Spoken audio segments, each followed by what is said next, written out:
Okay, so the reason I'm making this video is because lately I've been trying to find a good automatic smelting kelp block farm, or just where it's like self-sustains, where it crafts a kelp block and then fuels it back into the system and starts fueling itself infinitely. This is what I made when I first started to use the auto crafter, because I haven't used it before started making these. I just want to show you like the thought process I've been having lately. So yeah, this is like the prototype design. Obviously it's pretty bad. It uses comparators, repeater, redstone torch right here. Basically the premise is like once it gets full, it'll shoot it out, get into the water stream, and then send it back in. Then obviously this is the input where the raw kelp would be, and then it would just keep doing that infinitely. But it's too wide, it's not tileable at all. So yeah, it's probably not a good design. This is the second design I had. I call it Mark II. Basically, it goes way back out here. As soon as these crafters get full, it'll trigger the observer down here, and then which in turn would trigger these repeaters and then these redstone torches, and then trigger this again, so it would spit out the item, and then these bubble columns will push it up and funnel it into this hopper system.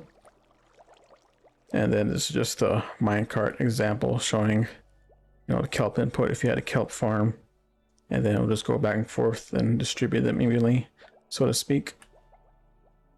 Let's see if I can demonstrate that real quick.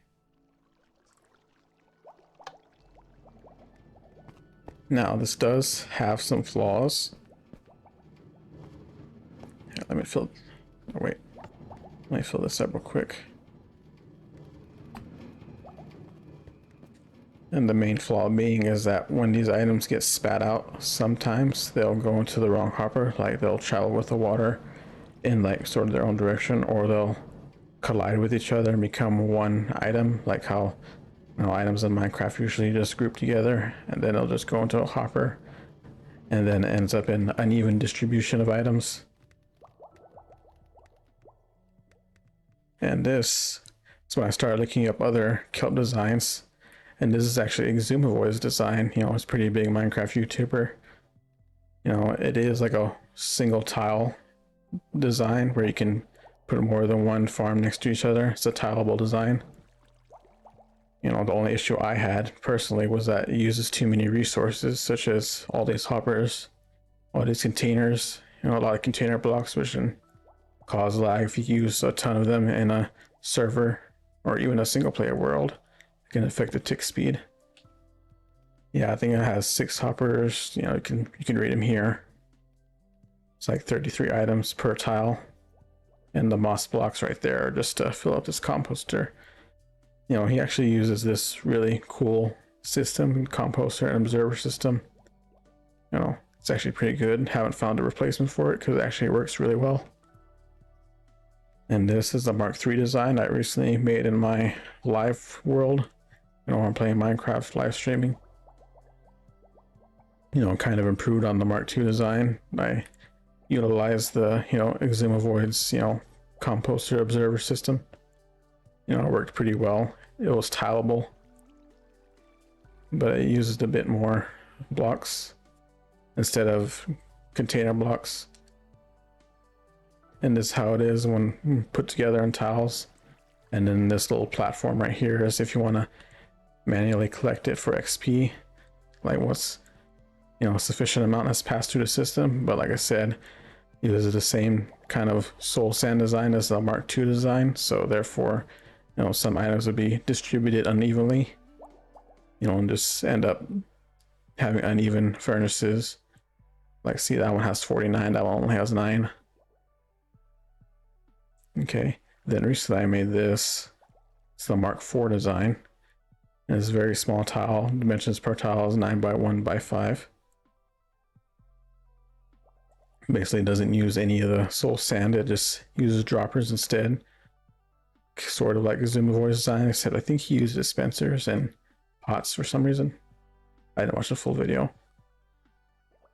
Yeah, so basically what's happening here is once this gets full, it uses the same composter and observer design. This gets full, and then this shoots out into this dropper right here, which sends a signal out to that comparator, which sends a signal to this observer, which powers this block right here, which powers this dropper, shoots it up here. And with this delayed repeater and torch design, you know, that signal will make it up to here again and dispense it into this hopper right here, and then back into this furnace to infinitely fuel it.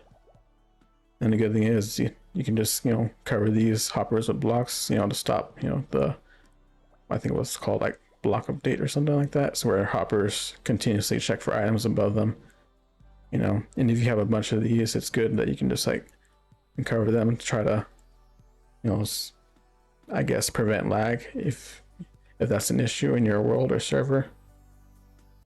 Okay, so I put some kelp into the system, and then once that gets full, it'll trigger, and you see that one of them went in, and they all go one by one. So now there's an even distribution of items.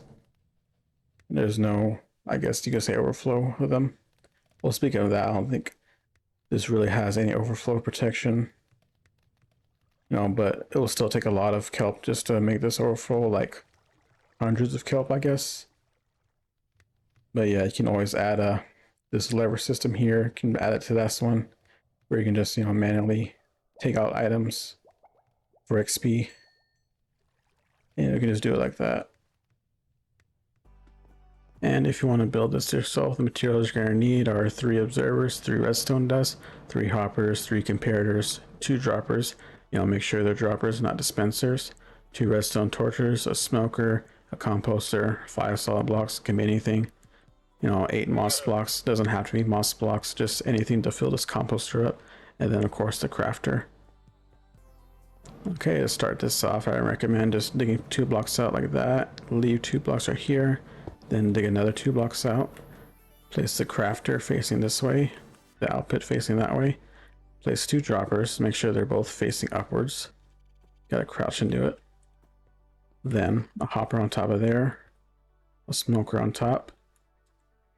And then you want to place a hopper falling into the smoker, and then another hopper on top. And then I'll make sure you face the observer. Yeah, placing the observers can be kind of tricky, especially on bedrock. I want to make sure the face of the observer is facing outwards. Place a redstone dust there. Place a comparator on top. Place a solid block on top. Place a redstone torch up there. Then place another solid block and another solid block in this T shape right here.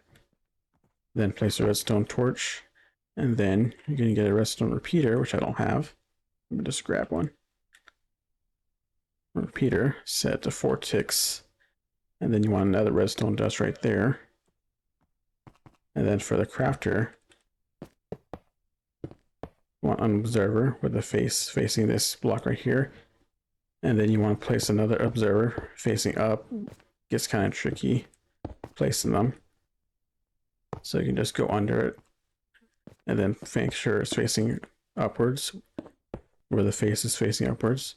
Then you can place the redstone dust on there, redstone comparator. Then you want another redstone comparator. You want to take your composter and place it down as well. And then make sure that composter is completely full. And do not collect the bone meal or else it won't work. And then that's pretty much it. It's all set and done. Okay, another downside to this is that you have to like jump start the farm. So I suggest just getting another kelp block and putting it in there. You know, that should just give it enough fuel to start sustaining itself once it gets going, once it has 9 pieces in there. And once that reaches 9 pieces, it's going to shoot onto that dispenser. It's going to detect that with that observer, going to cause it to power it, and then shoot into this dropper. I keep calling them dispenser, I'm sorry.